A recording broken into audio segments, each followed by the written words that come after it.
મોડલની અહીં રચના કરવામાં આવી છે.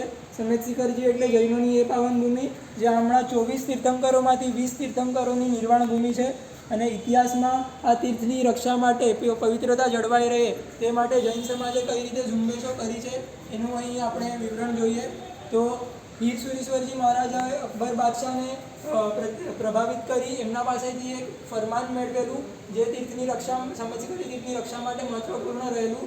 ત્યારબાદ યુરોપિયનોનું અને બ્રિટિશરોનું ભારત પર રાજ થયો તો એમણે પર્યટન સ્થળ તરીકે પારસનાથ હિલના એરિયાને વિકસાવ્યું અને ડુક્કર વગેરેના કતલખાના પણ ત્યાં શરૂ થઈ ગયેલા.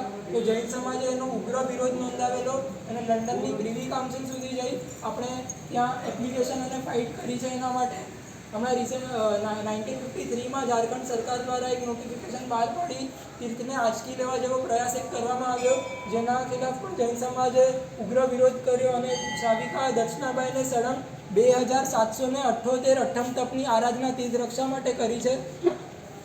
અને રિસન્ટલી હમણાં જ્યોત સંસ્થાએ પંડિત મારા સાહેબના માર્ગદર્શન હેઠળ 6 જાન્યુઆરીના એક ઝારખંડની હાઈકોર્ટમાં એક પિટિશન ફાઇલ કરી છે.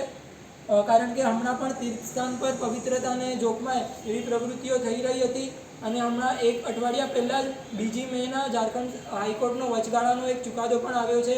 એની વધુ વિગતો આપણે જોઈએ તો તીર્થ પર માંસાહાર નશીલા પદાર્થોનું સેવન પર્યટન સ્થળ તરીકે એનું યુઝ થવું મતદાન સમયે મતદાન બૂથ વગેરે સ્થાપવા એવું તીર્થને હાનિ પહોંચાડે એ ધક્કો લાગે એવી વિવિધ પ્રવૃત્તિઓ થઈ રહેલી હતી. અને ભૂતકાળમાં પણ 2018માં જ્યોત સંસ્થા દ્વારા શિવ શિખરજી કરીને એક ચળવળ એક ઝુંબેશ ઉપાડાયેલી 7 લાખથી વધુ લોકોએ એમાં પોતાનો વિરોધ નોંધાવેલો.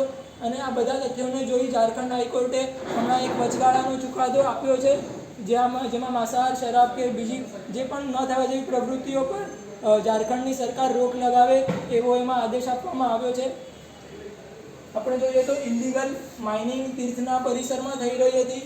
પછી ઝારખંડની સરકાર છે એ પારસનાથ હિલના એરિયાને એઝ અ ટુરિસ્ટ સ્પોટ તરીકે ડેવલપ કરવા એવી રીતે પોતાના ટ્વિટર હેન્ડલ પર એને પ્રમોટ કરી રહી હતી.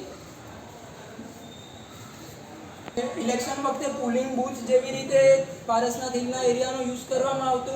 પછી આંગણવાડી કે નર્સરી વગેરે ત્યાં જે હતી એમાં લોકોને નોનવેજ ફૂડ અપાતું. તો આ બધી તીર્થને ઘણી જ ધક્કો પહોંચાડી રહી હતી અને એન્ક્રોચમેન્ટ કે ઇલીગલ કન્સ્ટ્રક્શન પણ અમુક એરિયામાં લોકો કરી બેસતા.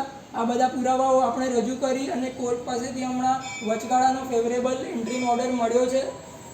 વિવિધ પ્રિન્ટ મીડિયા હાઉસોએ પણ એની નોંધ લીધી છે. ટાઈમ્સ ઓફ ઇન્ડિયા દૈનિક ભાસ્કર વગેરેમાં તમે જોઈ શકશો.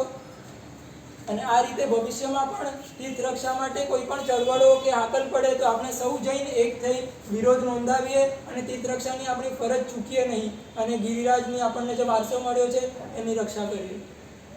ભાઈ તમે બહુ સરસ માહિતી આપી. શું નામ છે તમારું? અમર. મુલુન્ના છો? અમર નંદુ. હા, મુલુન્ના. ઓકે. નંદુના ભરત નંદુ શું થાય? ચલો અનુમોદના તમારે. Thank you.